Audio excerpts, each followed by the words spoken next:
as much as your opponents will be less experienced in dealing with it, you will also be less experienced in executing it as well. So this sometimes leads to extremely scrappy games here. But against the Taipei snipers, I think scrappy is not enough for Mineski to throw them off their game here. They need to pull off amazing. Right, they need to pull off amazing indeed, and we might see Zonda and Snoy balling it out in the top lane. And once again, we see a reminiscence of the 3.13 start for these two top laners, as Zonda with the banner will take on a huge amount of damage away from Snoy. And I think Snoy will be happy to just back off and get some more health to come back into lane. But nonetheless, with the two top laners seeing each other in the tri-brush over there, both teams should get a rough idea and can guess where the other team is positioned about now. They should know that neither team is looking to invade into the opposing team's jungle, and that they can take their own buffs in peace. Right, precisely. And once again, Taipei Snipers going for a very aggressive start, and I think they correctly predicted the fact that Noel will be going for the blue buff, so they will go ahead to maybe try to take away the red buff away from Mineski. Will they actually choose to respond to it? Does not look like that's going to be the case, and it might be a free red buff for Taipei Snipers, but there is that one ward to spot out their action should they try to go in for it. You know, I want to talk about the trinkets here a bit. We see on both sides here, almost everybody has the warding totem, except for one person. Elise there has got the sweeping lens instead. I think sometimes if you reveal to your opponent at the start that you have a sweeping lens, especially as a jungler, the opponent team can pick up on this and say that you started sweeping lens, we are going to expect more ganks from you instead. Right, but in that sense, Win's making full use of that sweeping lens just to clear out that trinket ward that Snoy was able to place down, so they will not be able to correctly determine the red buff timer, and I think that's a lot of advantage. And there we go with the two-man Aqua Prism now landing onto both TG and Set, and now got JJ putting on some hurt onto Set there. Does look like Set will have to back off from that one and popping the total biscuit of rejuvenation as well. I think that was a bit careless there by Mineski. They should know that these matchups, who trades better, by this point of time, they should know who trades better in the level 1 engages by now.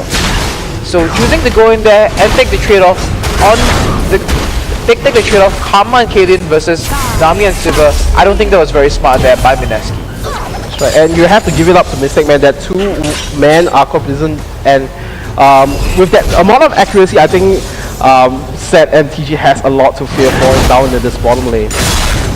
Now I want to talk a bit about the bottom lane matchup down here. Earlier we mentioned that Nami, when she gets the Dark Colors Blessing, with the reset of the attack on Ricochet, they can put out lots of damage down here.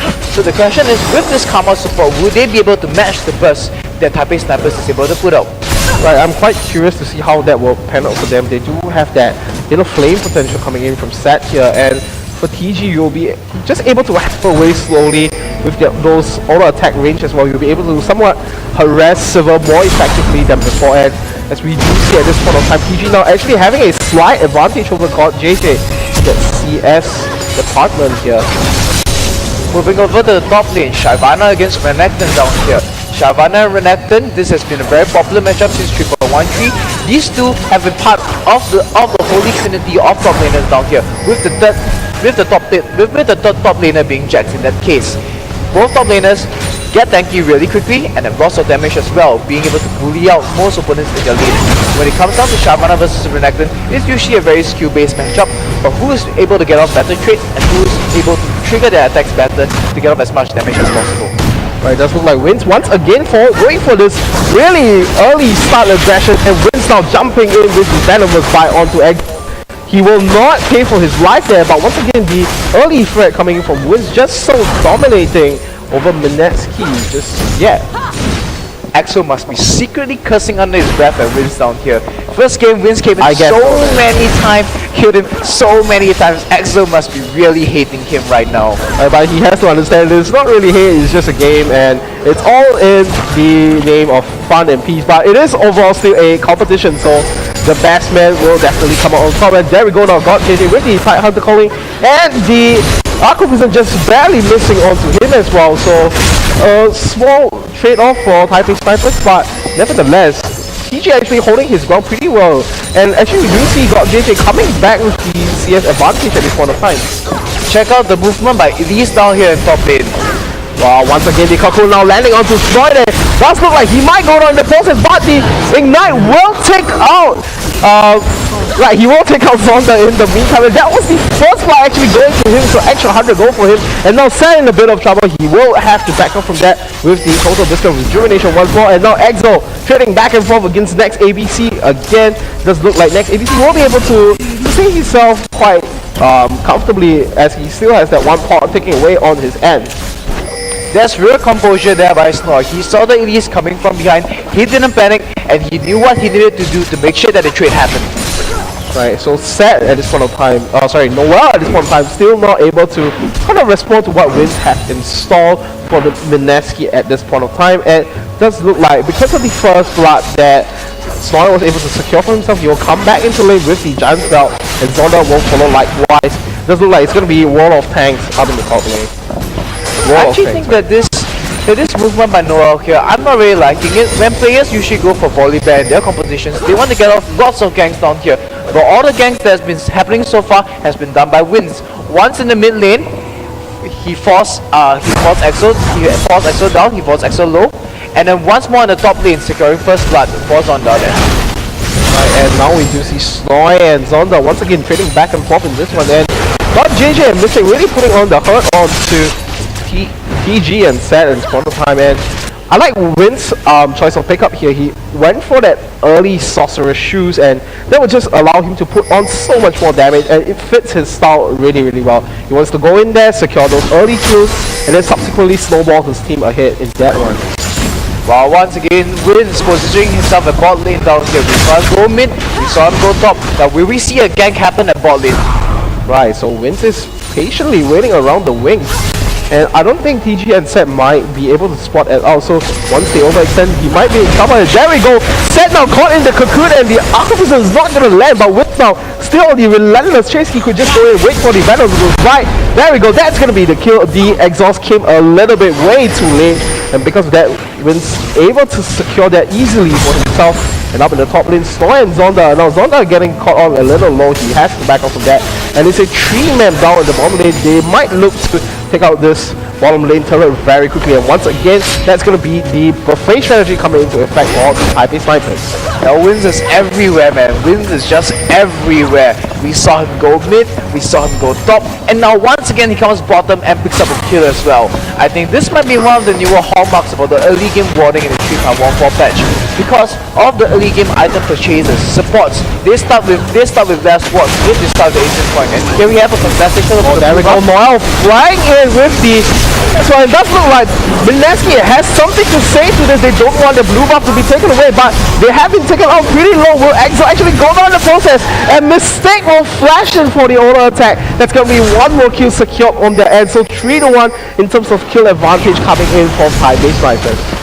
Very well played there from the Taipei snipers. They went in, they judged their aggression well, they made it measured, and because of that, they picked up a kill on Exo and got out of there 1-0. Right, and not only that, Exo actually put off a pretty decent shockwave down the engage, but Taipei snipers there, like you mentioned, just having the good amount of calculations, taking out the member of Mineski in the meantime. And at first they wanted to go in for the blue buff, but eventually they managed to pick out a kill in the process as well, so everything going in their favor. So propelling their goal lead at this point of time to a good 1.5k advantage. Now Taipei snipers, they're starting to hit about 9 to 10 minutes in the game. The second round of red and blue buff will have come up and will soon go down on both sides as well. I think the Taipei snipers, they want to start the group up soon to start taking down the dragon. Right, they might want to try to keep up to take out the dragon as well, and it worked fit their buffet strategies very, very aptly as well. But this time Snoy actually coming up on top in the trade in the top lane against Snoy coming out ahead against Zonda, and with the CS difference as well. And I think Snoy always has been that pillar for Mineski, even though his team might not be having the best of his performance, but he'll always be there to try to carry the team on the back of his shoulders. Let's take a look at the itemization on both sides as well. We see Renekton against Shyvana in the top lane. Mineski is leading in the aspect, 87 CS to 64 CS, 1 kill to none. Both players seem to be going for some fun. Is it hang on vehicle engagement here at bottom? Is there one? No, there's not going to be enough initiation coming in from Noel there, and even though he had that boost coming in from set. It's not going to be enough speed, and now Zonda bringing the hurt onto Snoy there. Will Snoy actually go down in the process, or will he choose to pop the Dominus to stay alive? Does not look like that's not going to be the case. He will back off, but taking a whole ton of damage in the exchange, and with Zonda now finishing up the chain vest as well, he will be able to somewhat trade even more effectively against Snoy up in the top lane, who has only finished up the Doran split. So despite having a 20 CS lead on top of Zonda, Zonda comes in, drops the Dragon's Descent onto Snoy and completely wrecks him in their little duo there at top lane. And now Wins with the sweeping lens will take out the ward in the process, so once again denying vision away from Mineski, and it just suits their playstyle so well, like what Wolf mentioned in the last game. And there we go, bottom turret will go down for Taipei Snipers. They will secure the first turret, and there we go, Noel now in the sidelines, going on all fours there. He will flash out of the way, and Zonda will be kept safe up in the top lane. Meanwhile, they knew for a fact that Noel was up in the top lane, and Taipei Snipers making full advantage of that to go for the dragon. So Taipei Snipers keeping consistent with the game plan, putting their aggression onto the Mineski team and picking objectives at any opportunity when they can. That's right, and now Zonda now having to face off with Snoy once again, but Snoy now finishing his own chain vest, now putting the hurt onto Zonda. And I feel like it's almost a back and forth, as we do see now TJ getting caught out way out of position, and the tidal wave comes in, and God JJ will be able to secure the kill with the boomerang blade. And that was a clean, easy gang coming in from Taipei Snipers. Once again, Wins is everywhere on the map. The moment they down the tower, you find Wins in your jungle. The moment you give Wins any breathing space, any space, he's gonna take it, he's gonna grab it, and he's not gonna give it back to you. Right, I guess that's why he's called Win, because he's just everywhere. I guess. Win is everywhere, man. The win is just everywhere. By the way, do check out the Yasuo champion background. It is really, really cool. Right, and I will be excited to see him into competitive scene once he comes out as well. And at this point of time, let's come back into this game, as we do see Taipei Snipers taking out the bottom in the turret, so one more turret in their advantage. So 2-0 in terms of turret count, 4-1 in terms of kills, and a good close to 4,000. Yeah, it's about good 4,500 for advantage to them. So now Mineski must be thinking, how are we going to come back? Hang on, there's a duel here between Noel and Wins. And TG now will face off against Wins and slowing him down with the 90 caliber net. Noel looking to chase on, will he go on all fours, and he gets stopped in the tracks with the cocoon. And it does look like Wins will be able to fly like the wind and be backing off safely from there. So Mineski looks to punish the aggressiveness of Wins down there, trying to catch him out in their own jungle, but Wins successfully disengages and gets out of there safely in one piece. It does look like, even though he's the Spider Queen, he's playing the Spider Queen, it's not exactly the most sticky situation for him. And now he himself is caught in the sticky situation with the cocoon. He has to flash out of that one, and that's one more summon spell being burned for him. And Zonda will be putting one ward to spot out the blue ward vision, and this is like deja vu all over again, the contest down at the blue buff. But at the meantime, God JJ and Mistake will take out the top lane turret for themselves. And when we see a full fight actually break off from there, with the bomb, the ultimate coming in from Zix there, is not going to be able to do so, and Noah will be able to secure that with the smite. So pressure coming in everywhere from the Taipei Snipers or the Mineski team. They're down the top lane tower, and next ABZ tries to go for the blue buff, still with the Mega Inferno Bomb as well, but he doesn't get it. Nonetheless, top tower down, we'll give you your blue buff. Right, we can give it the blue buff, and now God JJ now in some trouble against Snoy. Will he actually choose to go all in, and on the hunt now being popped, and Snoy, he is caught way out of position. The tidal wave actually missing in that one. Noel will go in on all fours, but not going to be able to pick out anyone in the meantime. And look out here, next ADC is actually around the area. And it does look like, once again, Taipei Snipers, they are so good at doing this. They always group up at the right chance and the right opportunity to take out at least one global objective. Taipei Snipers not letting about the aggression at all, gathering top, and with the Shyvana pushing bottom. The shockwave drops at top. Right, not going to hit anyone there as well. So once again, Taipei Snipers taking away the red buff as well. They just want everything for themselves. What a hungry team for success this is. And Zonda now 1v2ing this bottom lane, and the exhaust has to be popped as well, and the teller goes down. It does look like Zonda is one scary dragon game. You know, usually bears are often depicted as stealing honey from the bees, but in this case, the Taipei Snipers are stealing all of Noel's honey. Noel is not getting any of his honey at all. Blue buff constantly being contested, and he just lost his red buff as well. I was trying to zoom in on the expression of Noel there, like you mentioned. The bear is not getting anything he wants, man. I was trying to see if he has a sad face on his. Now that's a very sad. Well, it's not really a sad. Decided to just dance instead in the mid lane. Once again, Taipei Snipers now grouping once more. They know for a fact the only outer turret left standing in their way is the mid lane one. Does look like with the item advantage and all this little global gold that they have secured for themselves, they do have the firepower to take it out, and that'll be a quick one for them as JJ will be the one taking that out. So 4-0 in terms of turrets. Taipei Sniper is just bringing their game to the table in a very efficient manner. Now, Civil with the blood tester, that amount of damage, she just chunks down towers so quickly. We saw her down 2 at bottom, 1 at top, and then she just took 1 at mid lane as well. Alright, look at the amount of damage. There we go! With the Aqua Prism now landing, Wins will be able to secure that one with the quick chain of CC there. Now Snoy collapsing onto God JJ. Will he go down in the process? Noel now being taken down low, and the ace of the hole will take out God JJ in the meantime. And it does look like Mineski might come out ahead in this one, as Wins have to flash out of there. So overall, it's a 2 for 1 hit, and it's not gonna at any time. So DGI has to pop the barrel with next ABC securing the kill, and next ABC with the flashy jump into the fray with the central charge, but eventually not able to pick up the kill onto TG. Quick reaction time for TG to splash out of the way. That will secure him some time, and now set call out in the world of trouble. Zonda will be able to pick that out for himself.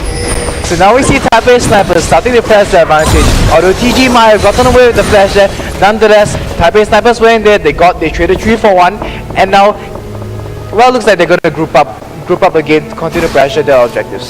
Right, at first, for a short period of time, I thought that Mineski might be able to come up on top with the team fight, but it was just next ABC jumping right back into the fray, knowing when to time his skill shots, and with that explosive minefield just catching TG off guard there as well, and he almost landed that beautiful central charge into that bouncing bomb combo as well. So now Mineski must be wondering, what can we do to come back in this case? We went for a bit of a wonky strategy, didn't really work out for us. So now we find ourselves in a world of hurt now. We are down in objectives in all aspects. The second dragon is up now. How are we going to contest it, and how are we going to get ourselves back into the game? Well, they do have to remember that they still have the threat of the command shockwave coming in from Exo, and if they are able to chain that out effectively with Noel, and you know, for Noel having that volley dive pick, you do need a couple of items to be tanky, but in that sense you still have that innate regeneration, so if you're able to make full use of that, you're still able to come out ahead in that sense. But for Taipei Snipers, they do have a lot of mobility, and with the Talisman of Ascension being completed onto Mistake as well, that's a lot more additional mobility being added onto them. So I think at this point of time it's quite difficult for Mineski to try to chase up to Taipei Snipers. And the Taipei Snipers pick up the dragon, they're pulling the goal lead further and further ahead. Now they are a total of almost 10,000 gold ahead of the Mineski team down here. So we see Mikhail's Crucible and Talisman of Ascension being picked up on Nami down there, with the speed boost and utility coming from the Nami down here. I think it will be really hard for the Mineski team to try to find any focus onto God JJ in any of the subsequent engages. Right, it does look like Taipei Snipers will throw a curveball onto Mineski at this point of time. They knew for a fact that everyone was gathered in the mid lane, but instead they decided to shift their attention down into this bottom lane, and next ABC once again taking the blue buff away from Mineski, and God JJ will be able to disengage from that with on the hand. And there we go, Tidal Wave, and TG will just melt down in the process. And Command Shockwave, 3-man Command Shockwave, that was a pretty decent one, but it's not going to have any zero little follow-up at all, and Mineski just blew that one right off the window. Now this is a position that nobody ever wants to find yourself in. 10,000 gold behind, and the opponent team sieging down one of your individual turrets. This looks very grim here for the Mineski team down there. We saw the command shockwave go off. She caught 3, Doriana caught 3 people with that, but it was no follow-up. And now Noel trying to make something happen with the flip onto Wins there, but at this point in time, TPS is just so far ahead, and actually Snoy might take up Mistake in the process, but with exhaust being popped on it, it's not going to be able to have the sufficient damage to take anyone down, and TPS just marching into Mineski basically do as they please. Wow, this game, I think this game is gonna end in a matter of minutes or so. Right, it looks like that might be the case, but Mineski still are in the base, so they do have that little bit of fountain regeneration. And again now, Zonda will fly into the frame with the Dragon Descent, and Axel will not actually go down the process. And I think they overstayed for a little too long, but the Mega Inferno Bomb will have that double kill being secured for them, and they will take out the bottom inhibitor as well. So they will be pleased with that march and that attempt over there, and they will back off from the Mineski base. The 6 towers to none and a 13,000 gold lead here from the Taipei Snipers against the Mineski team. Let's take a look at the items on both sides down here. Shyvana, 2 core items to Renekton's 1, Sunfire Cape and the Spirit Visage to Renekton's only Sunfire Cape. Elise in the jungle, she has Haunting, she has the Haunting Guys and a Spirit of the Ancient Golem against Volibear's only Spirit of the Ancient Golem. Ziggs in the mid lane, Atlene's Unholy Grail, Rabadon's Death Cap and Sorcerer's Shoes against Oriana's only the Unholy Grail. So it looks like it's just trending across the board. The entire Taipei Snipers is an entire core item up against the Mineski team down here. Right, and it's just because of the fact that they had all this global gold being secured for them, and this a fact of simply translating that into item advantage. And now we do see Seth caught way out of position, and he will just go down in a matter of seconds in the blink of an eye. It does look like Taipei Snipers might actually want to go for Baron, and it's just, you know, the carrying on the top of the icing as well, as it's just finishing out the game for them. Well, they took the tower, they took the dragon, so let's just take Baron as well now. Yeah, why not, right? Yeah, why not, man? Why not? With some more gold, nobody complains about extra gold in the pocket. Greed is good. Greed is good. Greed is good, man. And now, well, he has to run away from that. That is, once again, a very sad bear indeed. He is such a sad bear. Sad bear there is Noel. He went in there, he lost all his honey in this game, and the Taipei Snipers are running all over his place. Right, all of his jungle as well, and we do see Taipei Snipers are going in for the last inner turret that stands in their way, the mid lane one, as it does look like Mineski will not be able to do too much to try to contest for that. And yeah, they will not be able to defend that, and Taipei Snipers now once again a 5-man group up in the mid lane with the Baron buff as well. They should be able to take out the mid lane inhibitor relatively soon, and it might be one more team fight for them as Mistake now pops the Talisman of Ascension, and Wit's going in as well, and what they did was to just scare away Mineski. They are so helpless even in their own base. So Mineski in this game, they tried to go for an interesting strategy. It didn't really work out for them, hang on together. Right, there we go with the command shuffle as well, but that's not going to lock up too many members in the process, and now Zonda just diving right into the fray. God JJ now on a rampage, and God JJ, he's so fearless going in, and you know, generally with Marksman you want to kind of stay right back, but he's not too fearful at this point of time at all. And now Taipei Snipers now just jumping onto the Nexus turret, and that is going to be game number 2 in fact for Taipei Snipers. A very impressive victory. That's GG well played. Game number 2 going into the favor of the Taipei Snipers. So now the score lies 2-0 in the favor of the Taipei Snipers here. 2 Taipei Snipers, Mineski 0. One more strike and Mineski is out. Right, 3 strikes and they are out in this one. I hope Mineski, you know, they need to really answer to what Taipei Snipers have in store for them, especially the early game aggression coming in from wins. They try to